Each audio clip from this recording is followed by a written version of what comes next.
wena moshemantwe o rekiseditse ntate moholo wa ka sekipa se ngotsweng beautiful lady wa ba ga se apara ha le maserumo no a tlile paying ntse re tla kopana moshana yeso ntse ke tla o nyike nyamalanyana ana ka hupudi ena yeo ke e tshwereng yena o tshwana hantle le bona batho banana ba modimo a ntseng ga bomo go ba hloke dikoloi bana ba ditaso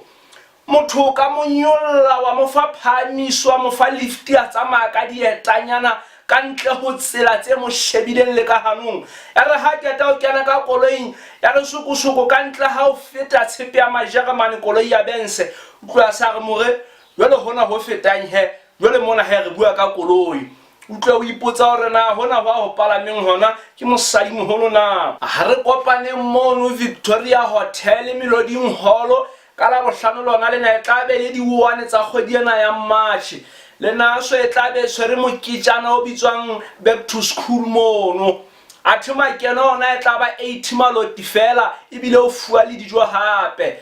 teng re tlotla re qala ka 5:45 ya mantsibua ebe re shaha ha bosibu bo re ngangara ka letsatsi le hlahlamang la Sabata re tla be re le teng mono ka bo Mmakhubedu bo DJ Wix le bo Hlakman ba ka e pa ka ntwe ke buang ka yona ha re ilo kgahlanang re bontshane re bo mang he